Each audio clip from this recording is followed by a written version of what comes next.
Salut și bine te-am găsit pe tutorialevideo.info. În tutorialul video de astăzi am să vorbesc despre un subiect foarte căutat și foarte răspândit pe internet și mai exact cum să faci bani pe internet. Vreau să clarificăm câteva lucruri chiar de la început. Fac acest tutorial pentru că în ultimele 3 săptămâni foarte mulți vizitatori ai tutorialevideo.info mi-au cerut să creez un video despre cum se pot câștiga bani online. Vreau să vă spun de la început că sunt foarte multe metode prin care puteți câștiga bani online. Astăzi am să vă prezint o metodă foarte simplă și practic cea mai ușoară. Adică vom câștiga bani dând like-uri sau dând +1 la anumite posturi sau alte lucruri. Am să vă arăt în minutele ce urmează. Vreau să spun că acesta este un prim video dintr-o serie de tutoriale despre cum să faci bani pe internet. Am citit, sunt foarte multe articole în care toată lumea spune cum să nu faci bani, adică toată lumea a încercat. Nu vorbim despre bani foarte mulți, dar între timp ce stați pe Facebook puteți să faceți și altceva, însumând probabil veți ajunge să câștigați undeva la 30, 40, 50 de dolari pe lună, depinde acum de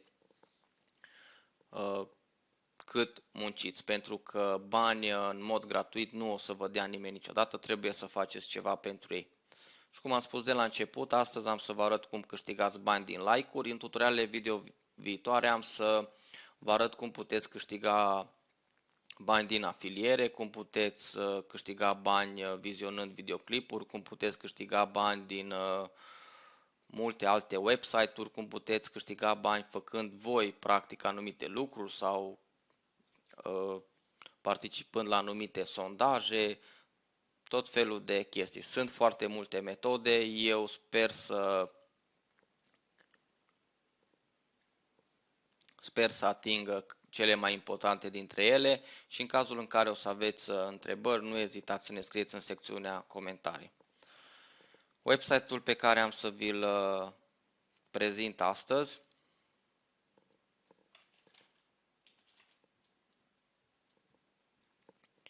ne vom folosi de website-ul socialbird.com. Pentru început trebuie să vă creați un cont. Am să vă și arăt cum se face acest lucru. Vedeți că în momentul de față sunt 29.520 de utilizatori. Dăm click pe Register. Aici scriem username-ul, o adresă de e-mail,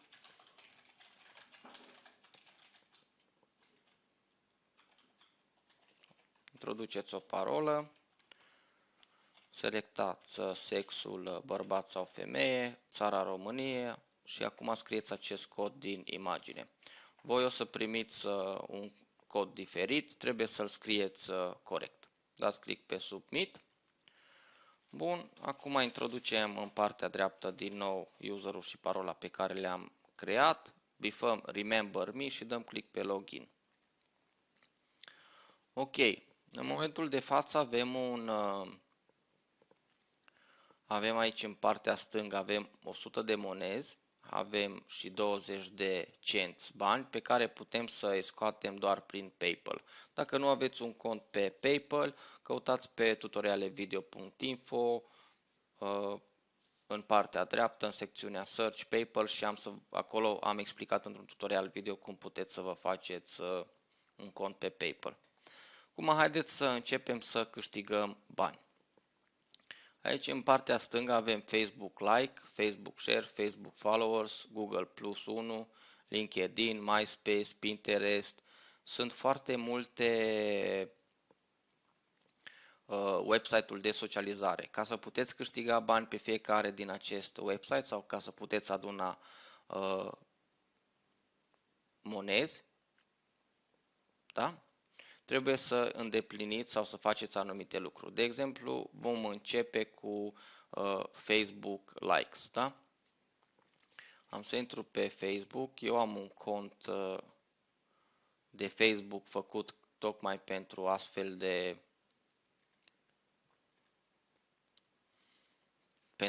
de like-uri, pentru că nu folosesc profilul meu.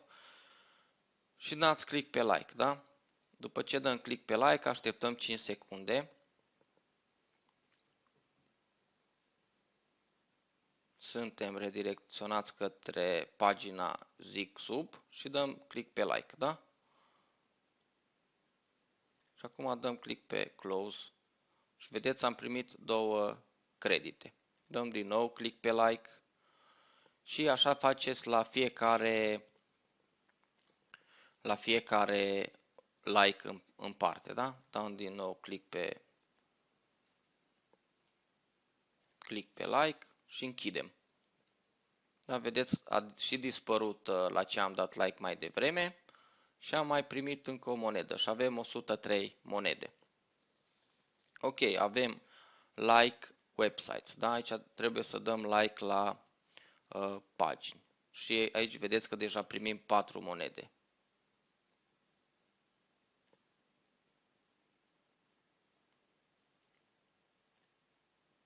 Da, am dat like.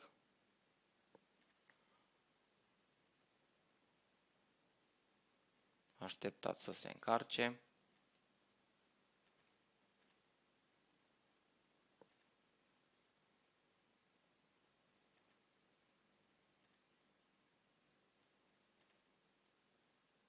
Da, a trebuit să confirmăm. O să ne apară și faptul că am dat like imediat. Da, a dat o eroare. Însă le luați pe rând și vedeți care funcționează. Probabil este de la contul meu de Facebook, pentru că am foarte multe lucruri și am dat o grămadă de like-uri pe el. După care avem like photos. Din nou trebuie să dăm like la anumite poze.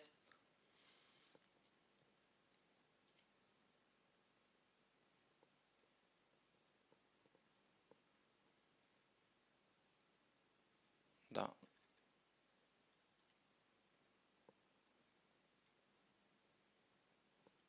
Am să închid această poză, să aleg alta.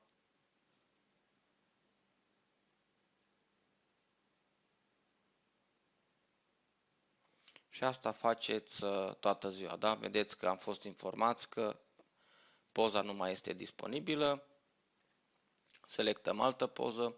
Asta puteți să faceți toată ziua. Și adunați zilnic monezi pe care ulterior puteți să le transformați în bani. Ok. Acum haideți să trecem puțin mai departe. Avem Facebook Shares. Da? Dăm share la un anumit conținut sau la anumite linkuri pentru care au plătit alții și tocmai pentru acest lucru suntem plătiți și aici. Vedeți că nu se dă share la nimic. Da? Vedeți că acest link este blocat cu 5DI.in. Dăm click pe Cancel. Și așa aveți Facebook Followers. Dăm click pe Follow, adică vom primi update-uri de la aceste persoane.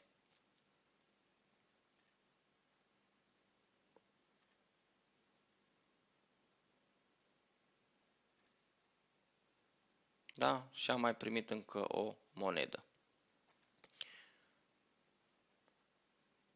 Ok.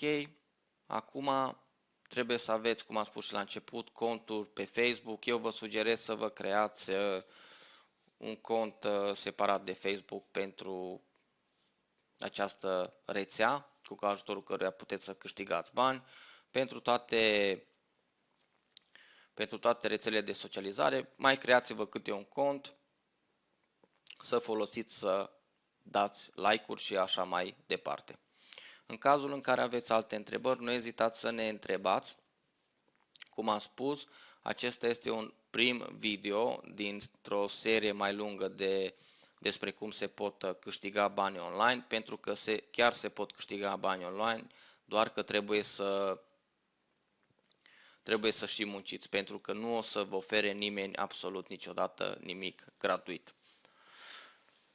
În cazul în care aveți și alte idei sau știți alte rețele de genul pe care se pot câștiga bani, nu ezitați să ni le spuneți în secțiunea comentarii, pentru că sunt destul de multe persoane care au mult timp liber și vor să câștige bani online.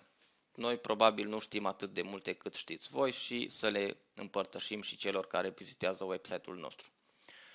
Atât despre cum se câștigă bani online, ne auzim în tutorialele video viitoare. La revedere!